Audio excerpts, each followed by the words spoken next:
Hi, third graders. We're going to be reading a book called Beast Feast for our reading lesson today. After I'm done reading, I want you to go on to Seesaw and you are going to fill out the graphic organizer I put on there to tell me what the beginning, the middle, and the end of the story was. So we're going to start by reading Beast Feast by Emma Yarlett. Okay.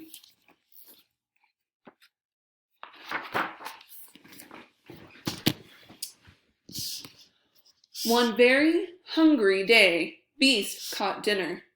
Beast was ever so pleased. Dinner looked very tasty. "You are dinner," said Beast. "No, I'm not," said Dinner.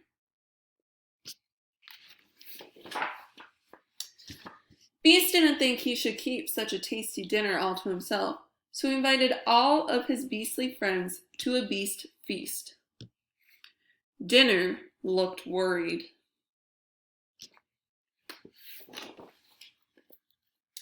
Soon he had his first reply. For the beast of the cave. "Dearest Beast, I would love to attend your darling feast. I'm always hungry and your dinner sounds extra tasty. I can't wait. I received your invitation while slurping cockroach cola on the Coast del Swamp.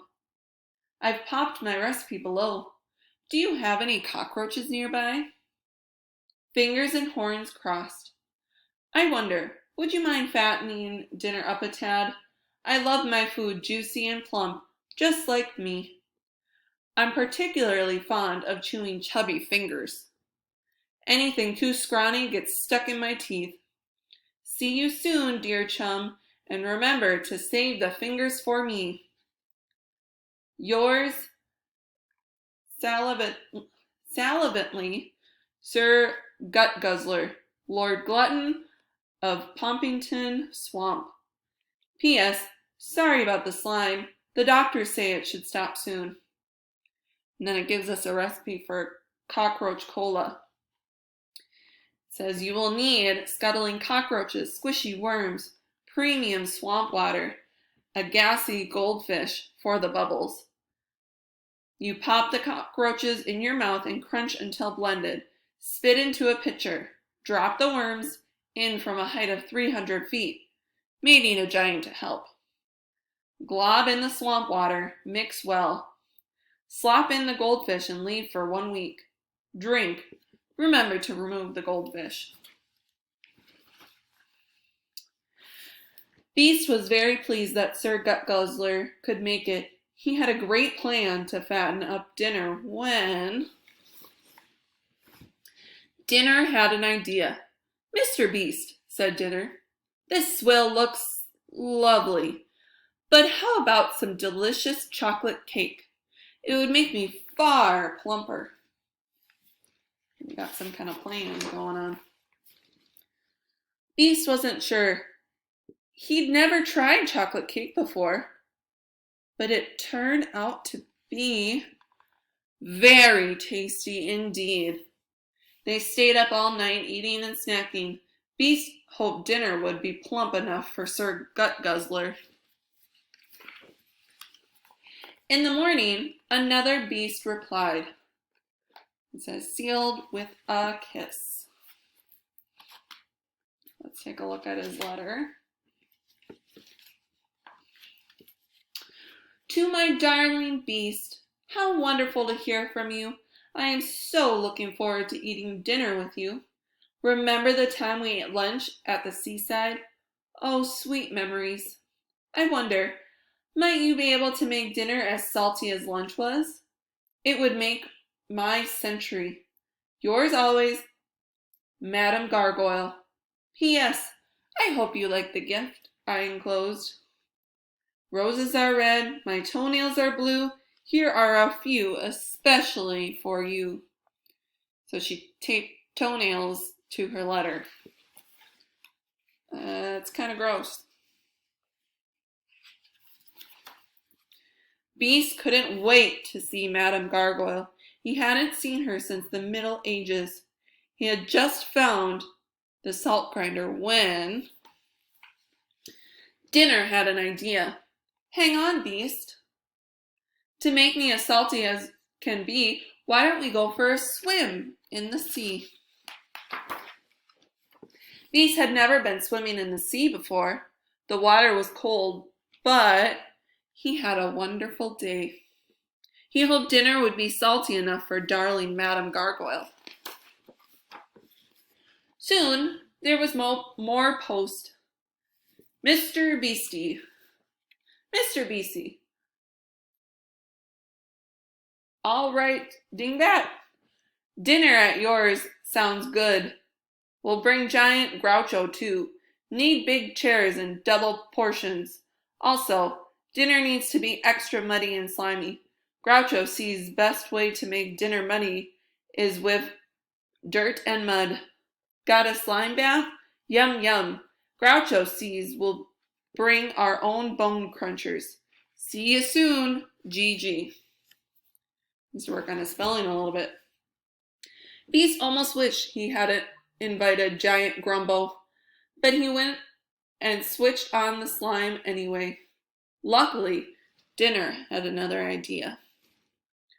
Oh no, Beast, said Dinner. That's nowhere near slimy enough for oodles of slime and mud. There's only one place to go, the swamp. Beast did love the swamp, and Dinner's ideas had been very good so far, so off they went to the swamp. The slimy slide was extra fun. Although Beast thought Dinner probably was muddy and slimy enough for the giants, he was beginning to wish he didn't have to eat dinner. Another day brought another beastly reply. Mr. Beast. Ooh, that was a fancy one. Dear Mr. Beast, I would like to accept your kind and cordial invitation to attend your beast feast. I have only a few dietary requirements, which I have listed below. I hope you will comply. Harry Fairy. Requirements. 1.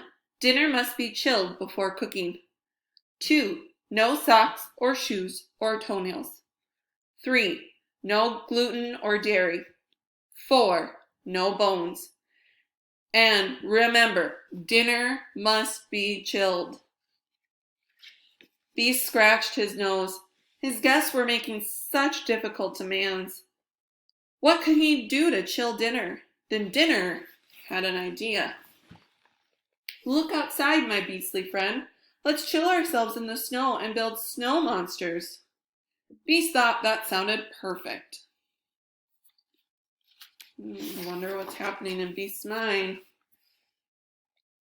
It was the best day. At last it was the evening before the Beast feast. Dinner had been plumped and salted and muddied and chilled. The Beast really didn't want to eat dinner tomorrow. You don't look like Dinner anymore. You don't look like such a beast anymore. What could they do? Beast thought and thought. Could Dinner run? Could Dinner hide?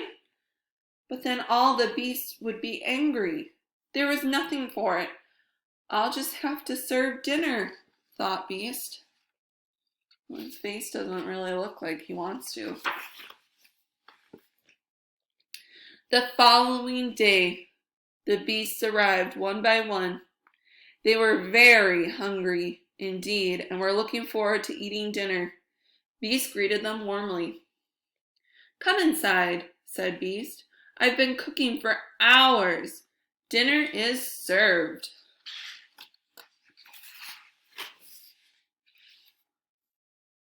And what a tasty dinner it was. It was the greatest beast feast there had ever been. So they have chocolate fingers, ice pops, chocolate mud pie, salted popcorn. Those all sound like the requests that they made, just regular food. And Dinner had a rather good time too. All right. So your job right now is to go on to Seesaw. There's a graphic organizer in your activities folder for beginning, middle, and end. It should be just assigned now. So go on there and fill it out based off of this book. If you forgot a part, just rewatch the video and make sure that you're adding some details. Don't just say, one or two things. Kind of give a good description. Make sure you're talking about characters and setting and maybe how the emotions or the characteristics of the characters are changing throughout the story. Okay? Can't wait to see your answers.